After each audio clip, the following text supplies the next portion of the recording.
Hi, my name is Hiran Zashni, and this is for EEC 3009, Subunit 2.1. And the first question is, what is your understanding of early childhood curriculum now, and how has it changed? I think that the early childhood curriculum has changed a lot over the last 1500 years because what we know about young children has changed in order for us to be better equipped to provide the children the curriculum that they need. There's many theorists and scientists and doctors that did a lot of research on children to figure out how their brains worked, and as a result of that, many different types of curriculums came about that have different ways of teaching young children, and each curriculum is designed to teach in the way that the child can benefit from the most, depending upon what the child needs.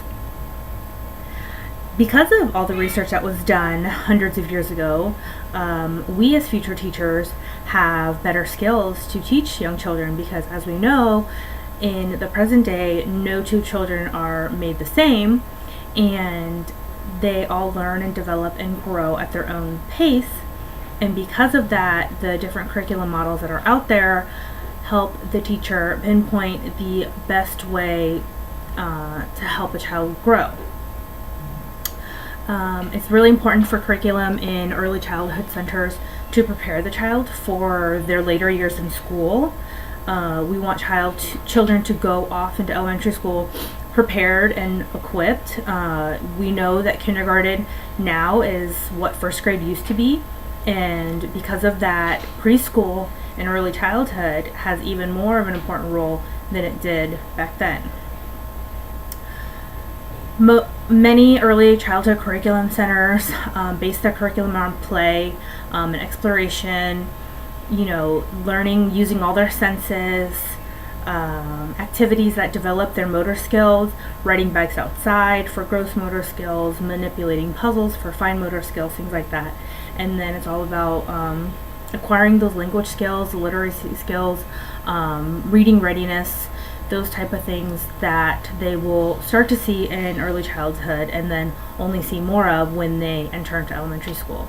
So I think that yes, early childhood curriculum has changed over the years, but it has changed for the better, and the children benefit from those changes.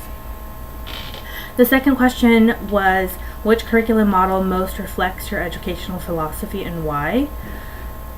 Being an early childhood major, I should say, we are exposed to lots of different types of curriculums, and I think there's benefits to all of them. At the end of the day, the core purpose of early childhood curriculum is to benefit the child, and I think that's something that all of the different models and curriculums can agree on. The one that I really like is the one that physician Maria Montessori came up with, which is called the Montessori method. And I like how the Montessori method allows the child to kind of be the dictator in their education, and the adult acts as more of a guide in the background and leads the children into different types of exploration that they're able to use and develop into learning experiences. Montessori came up with manipulatives called didactic materials, which are puzzles and toys that are made out of wood, and they can be manipulated and used in different ways that can relate to mathematical learning or scientific learning or alphabet recognition and things like that. I like that the Montessori method is kind of an open plan. The children are kind of free to learn, but they still are learning the important things that they need to know in order to be prepared to be successful as they continue to get older. It will be exciting to see where I end up and to know if I will end up in a Montessori type of environment, or what I will eventually do when I become an early childhood teacher. But learning about all the different curriculums out there has been really exciting so far.